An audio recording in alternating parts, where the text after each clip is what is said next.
What if I told you the most powerful financial institution in America has never once appeared on a ballot? You didn't vote for it. You can't fire it. And yet it can raise the cost of your mortgage, influence your job market, and reshape your retirement savings with a single decision made by 12 people in a quiet room. It's not the president, it's not Congress, and it's definitely not anyone you elected. This is the Federal Reserve. And by the end of this video, you'll know exactly who controls your money and how their decisions quietly affect your life every single day. There's also one part of this system that almost nobody talks about. We'll get to that. And when we do, it changes everything. Before we go further, I want you to hold on to one question the entire video. Is this institution protecting you, or is it protecting someone else? Keep that in mind, because by the time we reach the control section, you'll have a very clear answer. A single Fed decision can move trillions of dollars in global markets within minutes. That's not an exaggeration. That's the institution we're about to break down. But first, let's go back. Because the Fed didn't just appear from nowhere. It was born out of pure, terrifying chaos. Before 1913, the United States had no central bank, no single authority managing the money supply, just a patchwork of private banks and zero coordination. Picture this. It's 1907. You're a regular American. Your savings are sitting in a local bank. And then a rumor starts spreading. People are saying the bank is in trouble. You don't know if it's true. Nobody does. But fear doesn't need facts. Fear doesn't need facts. Hundreds of people rush to pull their money out, then thousands. The bank runs out of cash, it collapses. And here's what makes it terrifying. Even healthy banks started failing. The panic was contagious. It spread like wildfire across the entire US financial system. The entire American economy was on the edge of total collapse. And you know who stepped in to save it? Not the government, not Congress. One man, a private banker named J.P. Morgan. He personally organized a bailout. He called other powerful bankers to his private library, his actual home library, and said, "We are fixing this tonight." The financial stability of an entire nation depended on one rich guy's mood. That's not a system, that's a gamble. Congress knew it, so in 1913 they passed the Federal Reserve Act.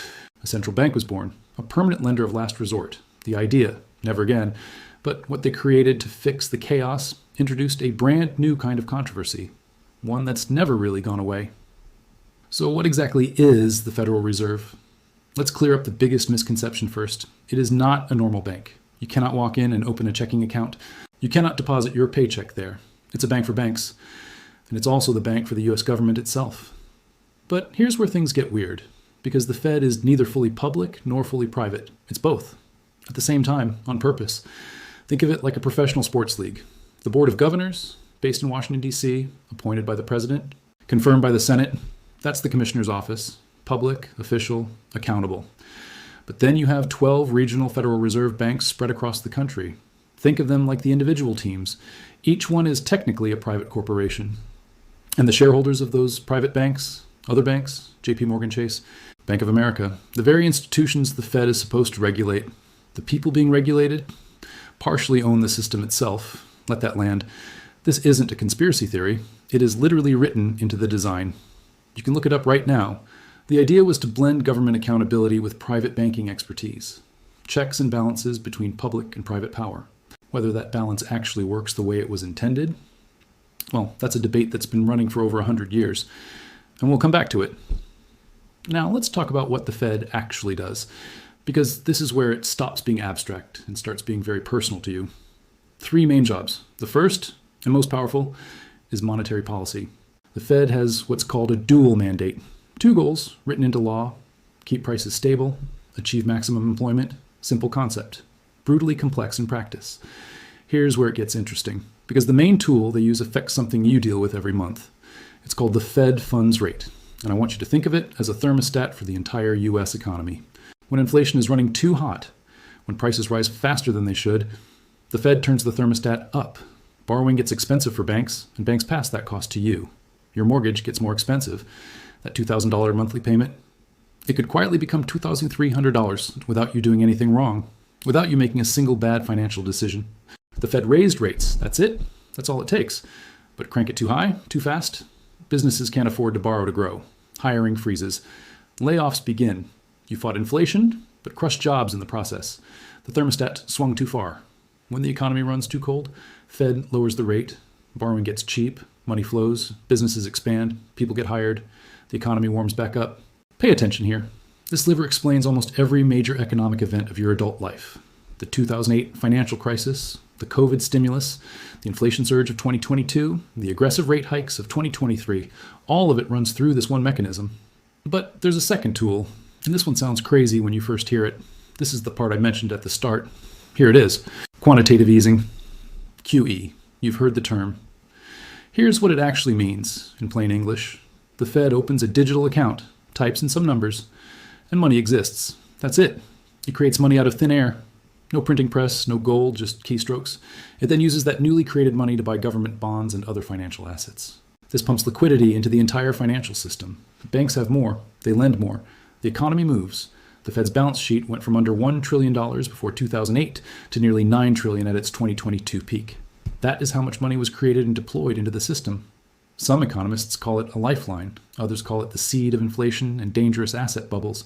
The debate is real, ongoing, and nobody fully agrees. The Fed also supervises commercial banks, making sure they're not taking reckless risks, and runs the financial plumbing that keeps payments and transfers moving across the country every day. But here's the question the whole video is building to. Who actually makes these decisions? Not the Fed as a vague institution, a specific group, a specific vote, 12 specific people. The Federal Open Market Committee, the FOMC, this is the room where it happens, 8 times a year. 8 times a year this committee meets. And what they decide in those meetings ripples through mortgage rates, stock markets, bond yields, and job numbers for every American. So who's actually in the room? 7 members of the Board of Governors, publicly appointed, Senate confirmed.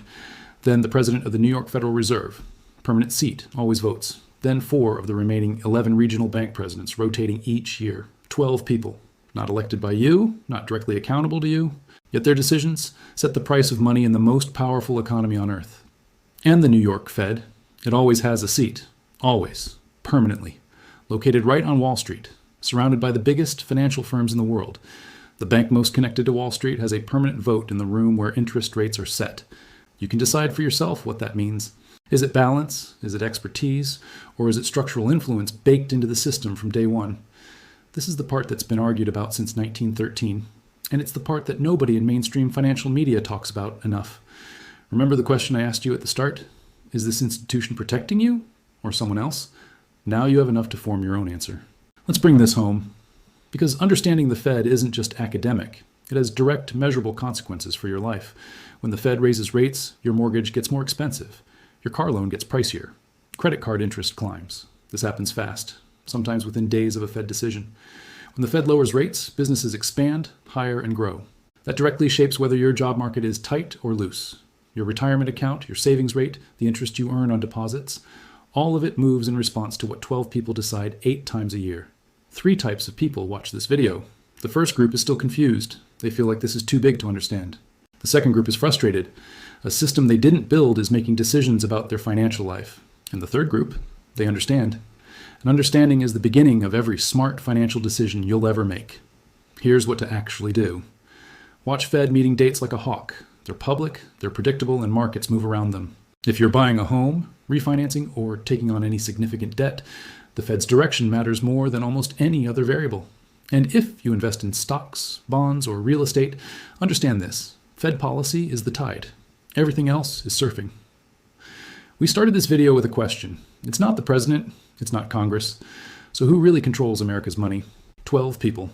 A strange hybrid of public appointment and private influence, meeting 8 times a year in quiet rooms, shaping the financial reality for 330 million Americans. Whether they are wise guardians protecting the economy from chaos or unaccountable architects protecting the financial elite, that is a question each generation must answer for itself. But you cannot answer it if you don't understand what they do. Now you do. If 12 people can control the cost of your money, should they have that much power? Drop your answer in the comments. I read every single one. If this pulled back a curtain for you, hit subscribe and the bell. Every week on Money Finance Insights, we break down the hidden forces shaping your money, exactly like this. Next video, we're going even deeper, into the system that builds directly on everything you just learned. You will not want to miss it.